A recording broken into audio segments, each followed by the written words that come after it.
పాము భయానికి సంకేతం. పాము అంటే మనకుండే భయం పోవాలి, అసలు జీవితంలో అన్ని భయాలు పోవాలి. అంటే అత్యంత భయప్రదమైన పామును నువ్వే వెతుక్కుంటూ వెళ్ళు. నాగుల చవితి నాడు పుట్టెక్కడుందో వెతుకు, అందులో పాము ఉందో లేదో చూడు, ధైర్యంగా పాలు పోయి అది తాగుతుంటే అక్కడ నిలబడు, తాగకపోయినా సరే పాటలు పాడుతూ నిలబడు అని మన మనస్సుల్లో వీధి కుక్కల పట్ల ఉండే భయం పోగొట్టడానికి కాముని పొందమని, పాముల పట్ల ఉండేటువంటి భయం పోగొట్టడానికి నాగుల చవితి పండుగని పెట్టిన ఈ హిందూ ధర్మానికి, ఈ శాస్త్రాలకి ఎన్ని జన్మలు చెప్పులు చర్మం ఒలిచి చెప్పులు కొట్టిస్తే రుణం తీరుతుందా అండి?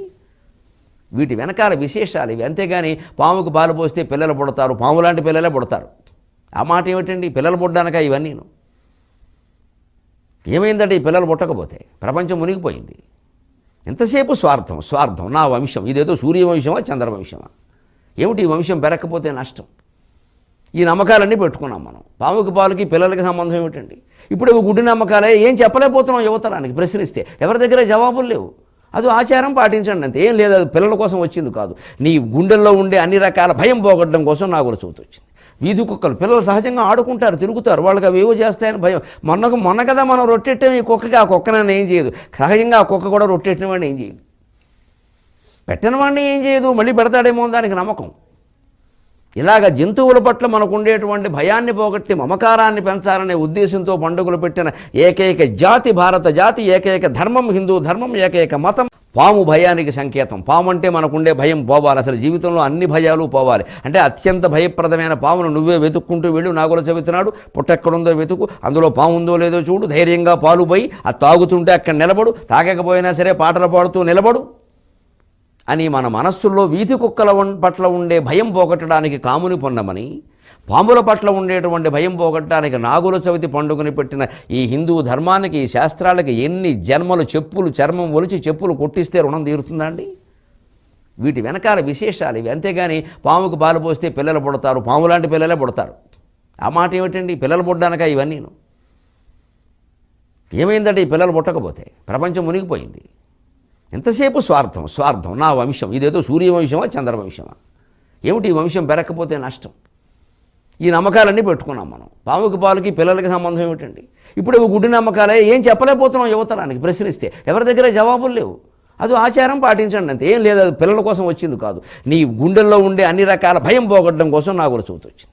వీధి కుక్కలు పిల్లలు సహజంగా ఆడుకుంటారు, తిరుగుతారు, వాళ్ళకి అవి ఏవో చేస్తాయని భయం. మొన్న కదా మనం రొట్టెట్టడం ఈ కుక్కకి, ఆ కుక్కనని ఏం చేయదు. సహజంగా ఆ కుక్క కూడా రొట్టెట్టిన వాడిని ఏం చేయదు, పెట్టిన వాడిని ఏం చేయదు, మళ్ళీ పెడతాడేమో దానికి నమ్మకం. ఇలాగ జంతువుల పట్ల మనకు ఉండేటువంటి భయాన్ని పోగొట్టి మమకారాన్ని పెంచాలనే ఉద్దేశంతో పండుగలు పెట్టిన ఏకైక జాతి భారత జాతి, ఏకైక ధర్మం హిందూ ధర్మం, ఏకైక మతం. పాము భయానికి సంకేతం. పాము అంటే మనకుండే భయం పోవాలి, అసలు జీవితంలో అన్ని భయాలు పోవాలి. అంటే అత్యంత భయప్రదమైన పామును నువ్వే వెతుక్కుంటూ వెళ్ళు. నాగుల చవితి నాడు పుట్టెక్కడుందో వెతుకు, అందులో పాము ఉందో లేదో చూడు, ధైర్యంగా పాలు పోయి అది తాగుతుంటే అక్కడ నిలబడు, తాగకపోయినా సరే పాటలు పాడుతూ నిలబడు అని మన మనస్సుల్లో వీధి కుక్కల పట్ల ఉండే భయం పోగొట్టడానికి కాముని పొందమని, పాముల పట్ల ఉండేటువంటి భయం పోగొట్టడానికి నాగుల చవితి పండుగని పెట్టిన ఈ హిందూ ధర్మానికి, ఈ శాస్త్రాలకి ఎన్ని జన్మలు చెప్పులు చర్మం ఒలిచి చెప్పులు కొట్టిస్తే రుణం తీరుతుందా అండి? వీటి వెనకాల విశేషాలు ఇవి. అంతేగాని పాముకు పాలు పోస్తే పిల్లలు పుడతారు, పాము లాంటి పిల్లలే పుడతారు. ఆ మాట ఏమిటండి? పిల్లలు పుట్టడానిక ఇవన్నీ? ఏమైందంటే ఈ పిల్లలు పుట్టకపోతే ప్రపంచం మునిగిపోయింది. ఎంతసేపు స్వార్థం స్వార్థం, నా వంశం, ఇదేదో సూర్యవంశమా చంద్రవంశమా? ఏమిటి ఈ వంశం పెరగకపోతే నష్టం? ఈ నమ్మకాలన్నీ పెట్టుకున్నాం మనం. పాముకి పాలకి పిల్లలకి సంబంధం ఏమిటండి? ఇప్పుడు గుడ్డి నమ్మకాలే. ఏం చెప్పలేకపోతున్నాం యువతరానికి ప్రశ్నిస్తే? ఎవరి దగ్గర జవాబులు లేవు. అది ఆచారం పాటించండి అంతే, ఏం లేదు. అది పిల్లల కోసం వచ్చింది కాదు, నీ గుండెల్లో ఉండే అన్ని రకాల భయం పోగొట్టడం కోసం నాగుల చవితి వచ్చింది. వీధి కుక్కలు పిల్లలు సహజంగా ఆడుకుంటారు, తిరుగుతారు, వాళ్ళకి అవి ఏవో చేస్తాయని భయం. మొన్న కదా మనం రొట్టెట్టడం ఈ కుక్కకి, ఆ కుక్కనని ఏం చేయదు. సహజంగా ఆ కుక్క కూడా రొట్టెట్టిన వాడిని ఏం చేయదు, పెట్టిన వాడిని ఏం చేయదు, మళ్ళీ పెడతాడేమో దానికి నమ్మకం. ఇలాగ జంతువుల పట్ల మనకు ఉండేటువంటి భయాన్ని పోగొట్టి మమకారాన్ని పెంచాలనే ఉద్దేశంతో పండుగలు పెట్టిన ఏకైక జాతి భారత జాతి, ఏకైక ధర్మం హిందూ ధర్మం, ఏకైక మతం. పాము భయానికి సంకేతం. పాము అంటే మనకుండే భయం పోవాలి, అసలు జీవితంలో అన్ని భయాలు పోవాలి. అంటే అత్యంత భయప్రదమైన పామును నువ్వే వెతుక్కుంటూ వెళ్ళు. నాగుల చవితి నాడు పుట్టెక్కడుందో వెతుకు, అందులో పాము ఉందో లేదో చూడు, ధైర్యంగా పాలు పోయి అది తాగుతుంటే అక్కడ నిలబడు, తాగకపోయినా సరే పాటలు పాడుతూ నిలబడు అని మన మనస్సుల్లో వీధి కుక్కల పట్ల ఉండే భయం పోగొట్టడానికి కాముని పొన్నమని, పాముల పట్ల ఉండేటువంటి భయం పోగొట్టడానికి నాగుల చవితి పండుగని పెట్టిన ఈ హిందూ ధర్మానికి, ఈ శాస్త్రాలకి ఎన్ని జన్మలు చెప్పులు చర్మం ఒలిచి చెప్పులు కొట్టిస్తే రుణం తీరుతుందా అండి? వీటి వెనకాల విశేషాలు ఇవి. అంతేగాని పాముకు పాలు పోస్తే పిల్లలు పుడతారు, పాము లాంటి పిల్లలే పుడతారు.